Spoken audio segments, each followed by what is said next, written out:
할렐루야. 우리 서로 축복 인사 나누겠습니다. 하나님 은혜가 함께 하시기 바랍니다. 반갑습니다. 예전에는 지식을 갖는 것이 능력이 되던 그런 시대가 있었습니다. 그래서 아는 것이 힘이다, 배워야 산다 이런 말도 하고, 또 알아야 면장도 한다 이런 말도 우리가 많이 들었습니다.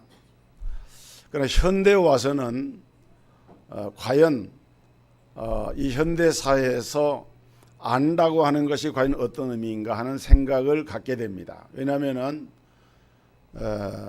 오늘날 우리 시대는 많은 지식과 정보가 쏟아지는 그런 시대가 되기 때문에 사실 우리 인간이 한 개인이 어떤 정보나 지식을 안다고 하는 것은 한계가 있을 수밖에 없어요. 열심히 책을 읽고 어떤 정보를 얻기도 하고 하지만은 금방 한 해만 지나면은 그런 것들이 무용지물이 되고 별로 쓸만한 가치 있는 것들이 되지 못하는 그런 경우가 많습니다.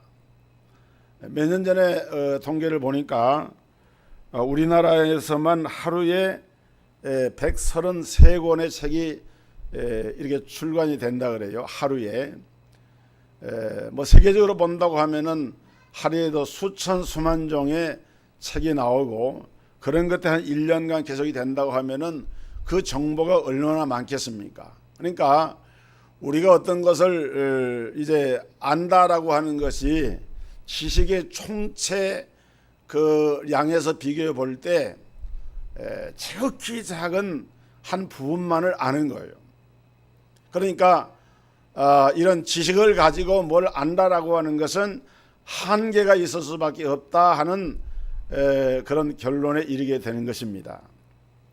오히려 오늘날 우리 시대에는 자기가 가지고 있는 작은 지식이나 그런 정보라 할지라도 자기에게 맞게 얼마나 그것을 잘 활용하고 이용하느냐에 따라서 이제 달라지는 것이고, 그보다 더 중요한 것은 자기를 관리하는 것이라는 거예요. 자기 스스로 자기를 어느 만큼 잘 통제하고 관리하고 어떤 일에 적응을 시키느냐 하는 것이 현대인들의 어떤 성공적인 인생을 살아가는데 중요한 요소가 된다, 이런 얘기를 하고 있는 것입니다. 특별히 우리 성도들은 하나님께서 사람을 지으실 때에 영적인 존재로 지으셨기 때문에 영성이 있어야 하고, 무엇보다도 성령의 충만한 가운데 우리가 살지 않으면은 시시각각으로 변화하고 또 여러 가지 모양으로 이렇게 바뀌어지는 사회 흐름 속에서 우리가 과연 바른 정체성을 가지고 살 수 있는가 하는 그런 이제 사실을 우리가 부정할 수가 없는 것입니다. 오늘 성경에 보니까 엘리야가 하나님의 위대한 선지자죠. 엘리야는 성경에 보면은 예수님께서 여러 차례 엘리야의 이름을 직접 거명하면서 말씀을 하셨고, 또 예수님이 변화산성에서 변화되실 때 모세와 함께 그때 나타났던 한 사람의 또 다른 인물이 바로 이 엘리야였습니다. 그래서 예수님과 모세와 엘리야가 이렇게 변화산성에서 회담하시는 그런 장면을 우리가 볼 수가 있고, 여러 가지 면에서 이 엘리야는 구약의 많은 선지자 가운데서도 가장 대표적인 영성을 가진 그런 선지자였다, 이렇게 말할 수가 있는 것입니다. 그런데 이 엘리야가 이제 아주 깊은 영적으로 그야말로 의기소침하고 영적인 그러한 그 마음이 이렇게 다운이 되어 가지고 여기 성경에 보니까 차라리 내 생명을 하나님이 거두어 주옵소서 하고 하나님 앞에 간청하는 그런 자리에 이르고 있는 것을 볼 수가 있습니다. 엘리야는 이스라엘 역사 가운데 북왕국 이스라엘의 선지자로서 그야말로 영적인 암흑기의 한 줄기의 빛과 같은 그런 선지자의 사명을 가지고 하나님의 말씀을 선포한 위대한 선지자입니다. 그런데 그 엘리야가 스스로 죽기를 자처하면서 어느 날 자기의 생명을 하나님 앞에 거두어 달라고 호소를 하고 있습니다. 엘리야가 영적인 침체기를 겪게 된 것이죠. 그러면 과연 엘리야가 왜 이런 자리에 이르게 되었는가? 그가 겪게 된 이 영적 침체의 원인이 무엇이고 그 해결책은 무엇인가를 오늘 이 말씀에서 우리가 살펴보면서 우리도 신앙생활을 하면서 자신도 모르는 사이에 이런 엘리야와 같은 영적인 침체를 당할 수가 있기 때문에 우리를 돌아볼 수 있는 그런 기회가 되었으면 하는 것입니다. 첫째로 엘리야는 죽음에 대한 두려움이 임했기 때문에 영적 침체의 늪에 빠지게 되었습니다. 우리가 오늘 봉독한 열왕기상 19장 1절로 14절에 기록된 말씀 앞에 열왕기상 18장에 기록된 말씀을 보면은 엘리야가 3년 6개월 동안 온 이스라엘 땅에 비가 내리지 않고 이제 하늘에서 비가 내리기를 간절히 바라는 가운데 바로 이러한 재앙의 원인이 어디에 있는가? 그것은 바로 이스라엘이 하나님을 떠나서 우상을 숭배하고 있는 죄 때문이고 이러한 재앙이 바로 하나님의 징계의 결과로 온 것이라고 하는 것을 엘리야는 선포를 했습니다. 그 당시에 온 이스라엘에는 여호와의 제사장들이 여호와의 선지자들이 하나님을 선포하고 하나님의 말씀을 대언해야 될 그런 하나님의 종들이 먹고 살기 위해서 시대의 조류를 따라서 그 당시에 아방과 이세벨 왕후가 바알신과 아세라 우상을 섬기는 우상신을 왕실에 들여오고 그것이 모든 백성들에게까지 이제 전파가 되어져서 이러한 그 영적인 흐름 앞에서 하나님의 종들까지도 변절을 하기 시작을 하고 그리고 그 우상을 숭배하는 자리에 들어가게 됩니다. 그리고 어느 날 엘리야와 더불어서 이제 여호와 하나님이 참된 신인지 바알과 아세라가 참된 신인지를 하나님 앞에서 불러 응답하는 신이 참으로 참신이다 하는 것을 걸고 이제 내기를 하게 됩니다. 그런데 놀라운 것은 엘리야가 바로 이 영적 전쟁에서 승리를 하게 됩니다. 엘리야의 그 제단에 불이 임해서 하나님의 권능이 나타나게 되었고 그때 850명의 바알과 아세라를 섬기는 거짓 선자들이 다 기손 시내가에서 죽음을 당하게 되고 엘리야는 큰 승리를 경험하게 됩니다. 엘리야는 흥분했습니다. 감동을 했습니다. 이제는 온 이스라엘 땅에 우상숭배가 끊어지고 거의 선자들은 다 추방이 되고 죽고 없어져 버리고 이제는 이 사실을 깨달은 아방도 두 손 들고 회개하고 돌이킬 것을 기대를 했는데 그런데 엘리야가 기대했던 상황과는 전혀 다른 상황이 벌어집니다. 어떤 일이 벌어집니까? 왕후 이세벨이 엘리야를 향해서 죽이겠다고 나오는 거예요. 2절에 보면은 내가 내일 이맘때에는 정녕 내 생명으로 저 사람들 중 한 사람의 생명 갖게 하리라. 아니하면 신들이 내게 보리에 벌을 내림이 마땅하니라. 엘리야가 바알의 선자를 죽인 것처럼 이제 엘리야도 이세벨이 그렇게 죽음으로 몰아가겠다라고 이제 선전을 포고한 거예요. 이세벨이 엘리야를 죽이려고 작정을 했다고 하면은 왜 예고를 했겠습니까? 차라리 그런 말 하지 않고 지도새도 모르게 자객을 보내서 엘리야를 죽이면 될 터인데 그렇게 하질 않았어요. 내가 내일 이맘때에 너를 죽이겠다 이렇게 기별을 보낸 것은 엘리야에 대한 이협이었고 협박이었습니다. 그런데 놀라운 것은 이 협박을 듣고 난 그 순간에 엘리야 선지자가 급격하게 기가 꺾이기 시작을 합니다. 아직도 이스라엘의 영적 상황은 크게 바뀌어지지 않았다고 하는 것을 느꼈습니다. 거기다가 자신의 목숨마저도 이태한 상황이라고 하는 것을 직감하게 되자 갈멜산에서 자기가 경험했던 엄청난 그 승리도 헛수고처럼 느껴졌고, 이스라엘 백성을 하나님께로 돌이키는 데는 아무런 효과가 없다는 것을 느껴지기 시작하는 순간에 엘리야가 그 마음속에 어떤 마음이 들었느냐, 이제는 끝이다 라고 하는 생각이 온 거예요. 그래서 엘리야는 즉시 저 유대 광야로 들어가서 깊은 산속의 광야로 들어가 가지고 거기에 한 로뎀나무 아래서 하나님 여호와여, 이제 내가 족하오니 내 생명을 차라리 거두어 주옵소서 하고 하나님 앞에 호소를 한 거예요. 여러분, 엘리야가 이렇게 한다는 것은 그에게 갑작스럽게 죽음에 대한 두려움이 임했기 때문에 그런 거예요. 죽음에 대한 두려움, 이것이 엘리야를 영적으로 풀이 꺾이게 만든 거예요.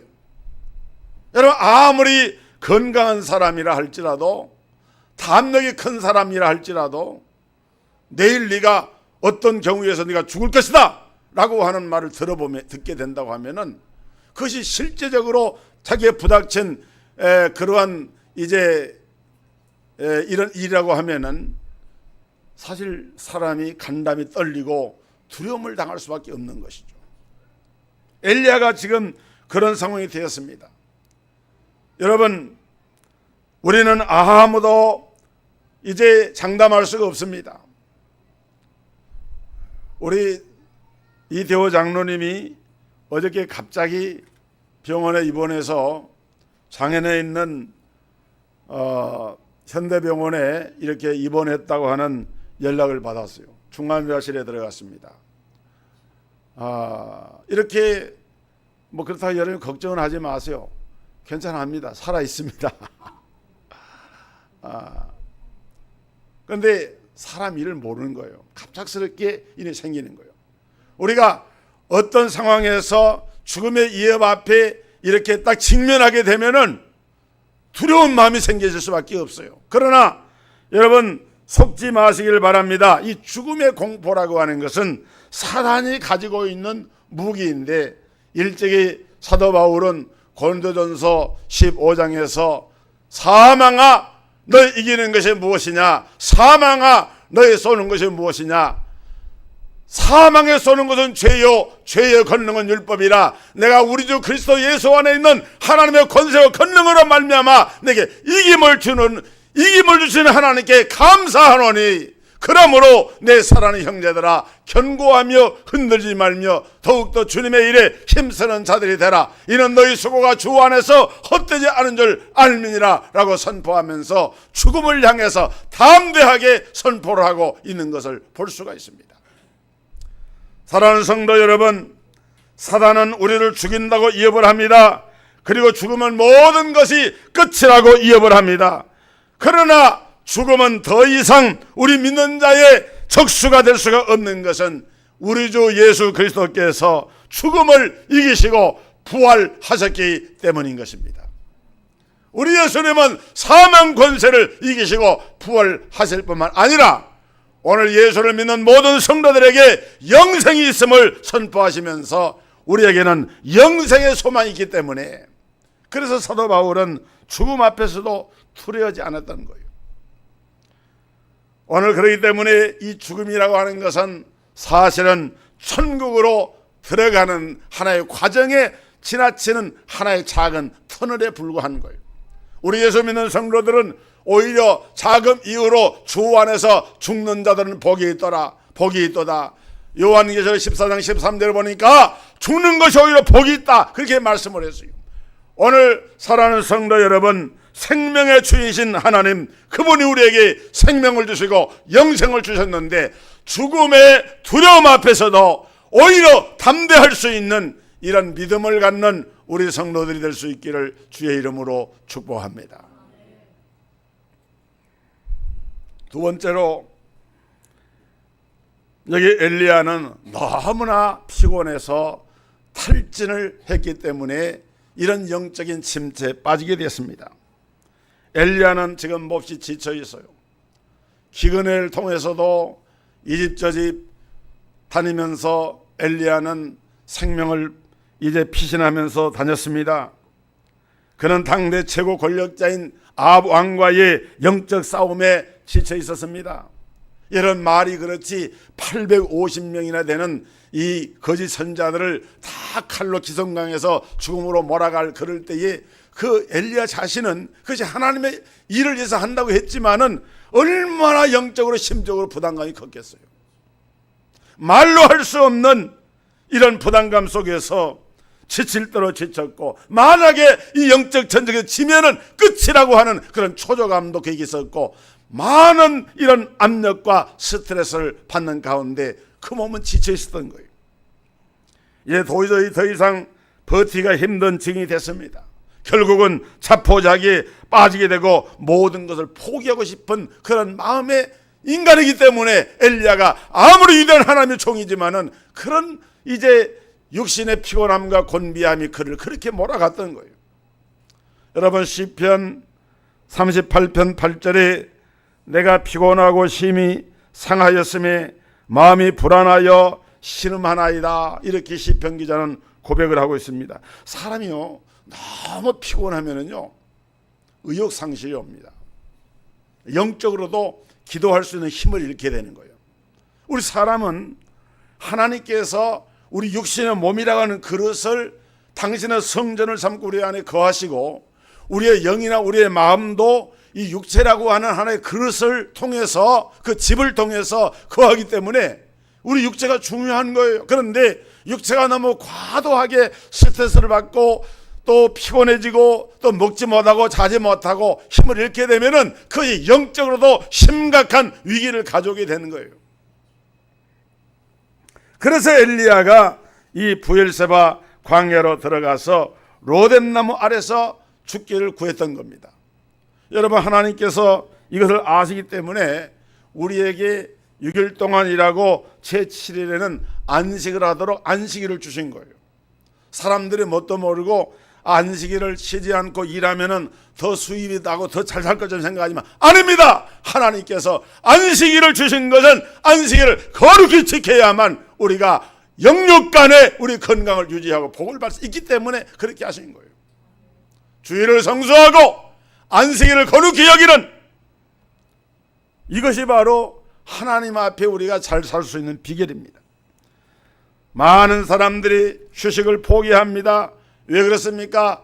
욕심 때문입니다. 우리 속에 욕심이 우리에게 외칩니다. 야, 네가 지금 어느 때인데 편하게 쉬고 있느냐? 네가 지금 교회 간다고 정신없이 그러는데 네가 지금 교회 갈 때냐? 네가 주일 성수한다고 네 사회 망해가는데 지금 이러고 있을 때냐? 여러분, 착각하지 마세요. 마귀의 속임수에 빠지면 안 되는 거예요. 예, 하나님이 우리에게 복을 주시는 방편으로 주일을 성수하고 안식일의 계명을 지켜 행할 때에 하나님께서는 그런 복을 주신다고 약속을 하신 거예요. 사랑하는 성도 여러분, 영적으로 힘이 됩니까? 모든 것을 포기하고 싶습니까? 만사가 귀찮고 의욕이 없습니까? 그렇다면 여러분의 삶을 오늘의 이 시점에서 냉정하게 하나님의 말씀에 비추어서 자신을 살펴봐야 돼요. 어떻게? 오늘 우리 주님은 로뎀나무 아래 누워있는 엘리야 선자를 천사를 보내셔서 찾아오셨는데, 천사는 그때 엘리야에게 호통을 치거나 나무라지 않았습니다. 너 이거 좀 뭐하는 짓이냐? 너 왜 이렇게 됐느냐? 엘리야에게 나무라지 않았어요. 어떻게 했습니까? 지쳐 쓰러져 누워있는 엘리야에게 가까이 온 천사가 엘리야를 흔들어 깨웁니다. 야, 너 너무 피곤하구나. 너 너무 힘들구나. 너 일어나서 이거 좀 먹어봐. 숯불에 구운 떡을 주고 물을 마시게 합니다. 엘리야가 그 떡을 먹고 그 물을 마셨어요. 또 엘리야가 잠이 들었습니다. 얼마큼 잠을 자고 있던 엘리야를 또 천사가 흔들어 깨웁니다. 이거 좀 다시 한번 먹어봐. 숯불에 구운 떡을 또 내주면서 또 물을 마시게 합니다. 놀라운 것은요, 엘리야가 무슨 특별 안수기도를 받은 게 아니고 영적으로 무슨 어떤 능력이 그게 임한 것이 아니라 그냥 먹는 음식이에요. 그 떡과 그 물을 마셨더니 엘리야가 힘을 얻고 그 식물을 의지해서 40주 40야를 달려서 여호와의 산 호렙에 이르렀다, 그렇게 말씀을 하고 있어요. 여러분, 오늘 우리 성도들도 지치면은, 육신이 지치면은 마음과 영혼도 함께 지치게 되어 있습니다. 이때는 다른 거 하려고 하지 마세요. 그냥 음식을 잘 잡수고 그냥 푹 쉬고 잠도 잘 자고, 그게 몸을 회복시키는 길이고, 그 몸이 회복이 되면은 영적으로도 힘을 재충전할 수 있게 되는 거예요. 그래서 우리가 우리 영혼뿐만 아니라 우리 육신도 사실은 잘 돌아보는 것이 필요한 거예요. 성경에 어느 것을 쳐다봐도요, 성경에서 우리가 헬라의 이원론이라고 하는 것을 영과 육을 구분해 가지고 영의 창조와 육의 창조의 기원을 각기 다르게 설명하면서 영은 선하고 육은 악하다, 이런 관념을 가르쳤지만은 성경은 그런 게 없습니다. 하나님이 지으신 모든 것을 보심에 하나님의 보시기에 좋았더라. 하나님 지은 모든 것은 보이는 세계와 보이지 않는 모든 세계를 말하는데 하나님 보시기에 좋은 거예요. 그래서 우리는 특별히 하나님 일을 하는 하나님의 사람들은 이 안식을 지키지 못할 때가 많은데, 영과 육의 안식을 지키는 게 꼭 필요하다는 이유가 바로 여기 있는 거예요. 세 번째로, 오늘 엘리야가 이렇게 영적 침체에 빠지게 된 것은 눈앞에 전개된 형편만을 보았기 때문입니다. 두려움도 그 원인이고 육체의 그 피곤함도 원인이지만은 그에 못지않게 심각했던 것은 눈앞에 전개된 상황, 그 형편만을 바라보았기 때문입니다. 그 형편이 뭐냐? 이 3절에 보니까 저가 이 형편을 보고 그랬어요. 저가 이 형편을 보고, 뭔 형편을 본 겁니까? 영적 투쟁에 큰 승리를 했지만은 아방의 부인이었던 이세벨이 지금 엘리야를 죽이려고 나와서 협박하는 이 형편을 본 거예요. 사랑하는 성도 여러분, 엘리야는 갈멜산 전투에서 승리 후에 적어도 이런 이제 상상을 했을 것입니다. 이제 바알신은 끝났다. 이제는 이스라엘 백성들이 하나님 여호와만을 따르게 될 것이고, 이제 궁정에서도 아방으로부터 모든 백성들이 하나님의 사심을 이제 보았기 때문에 하나님께로 돌아오게 될 것이다. 이러한 그야말로 낭만적인, 그러한 소망적인 그런 생각을 가지고 기대를 했는데, 그런데 현실은 그와 정반대입니다. 형편은 그와 정반대입니다. 지금 돌아와야 될 사람들은 돌아오지 않고 오히려 자기의 생명을 찾으려 하고 이 형편을 보게 되었을 때 엘리야가 낭망을 하게 된 거예요. 여러분, 우리가 살다 보면 그런 말 하잖아요. 형편이 어렵습니다. 형편 좀 보고 말하세요. 이런 말 하잖아요. 그렇습니다.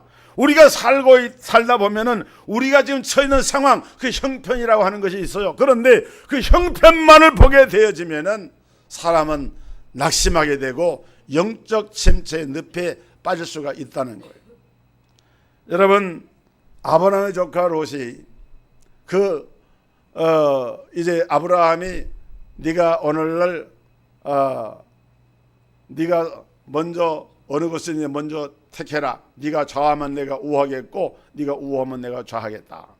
그래서 선택권을 롯에게 주잖아요. 그래서 성경에 보니까 그때 그 롯이 소알들을 바라봤어요. 그 유대 광야의 소알들은 아주 초지가 풍성하고 물이 흐르는 좋은 곳입니다. 그래서 그것을 쳐다보고 그를 택했습니다. 그런데 그 소알성은 나중에 소돔성이 있는 것인데 사실은 죄악이 가장한 도시였어요. 유황불로 심판을 당할 그런 도시였는데, 그런데 롯은 그것을 취한 결과로, 그 눈앞에 보이는 것만을 보고 취한 결과로 이제 롯은 그 소돔성과 함께 망하는 존재가 되고 말지 않았습니까? 여러분, 성경에 그런 사례는 많아요. 이스라엘 12 정탐꾼들이 가나안 땅을 정탐하고 돌아와서 보고할 때도 여호수아 갈렙을 제외한 10사람의 정탐꾼들은 가나안 땅에 들어가서 뭘 봤느냐? 거대한 이 자이언트, 이 장부들, 안악자손을 보게 되는데, 안악자손 사람들이 다 거인들입니다. 그런데 그 사람을 보니까 우리는 메뚜기 같은 거예요. 형편만을 본 겁니다. 그래서 이들은 돌아와 보고하기를, 우리 이제라도 우리가 떠나왔다, 애굽으로 돌아가는 것이 낫겠다 하면서 백성들의 하여금 낙심하게 만드는 그런 발언을 하는 것을 볼 수가 있어요. 여러분, 하나님의 백성들이 하나님의 언약의 말씀을 믿고 의지하고 가나안 땅을 향해서 이제 출발했으면은 좀 중도에 어려워도 가나안 땅에 그 약속의 땅을 들어가야 될 터인데, 자기의 눈앞에 나타난 형편만 보다 보니까 그런 소리 했다가 나중에 그 사람을 전부 다 광야에서 죽고 만 것을 성경은 증거를 하고 있는 거예요.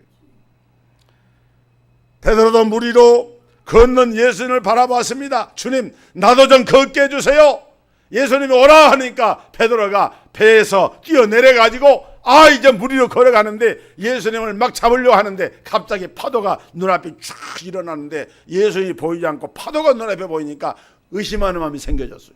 성경에 보니까 의심하는 순간에 베드로가 그 물속으로 빠져 들어가서 주여, 나를 좀 구원해 주세요. 예수님이 그 베드로를 물에서 건져내서 구원받는 이런 일이 이루어진 것을 성경은 증거하고 있습니다. 사랑하는 성도 여러분, 눈앞의 형상만 보지 말고 하나님의 음성을 들으시고 하나님의 말씀을 들으시고 하나님께서 우리에게 주시는 언약의 증거를 여러분의 표적의 힘을 삼고 나아가는 우리 성도들 되기를 주의 이름으로 축원합니다.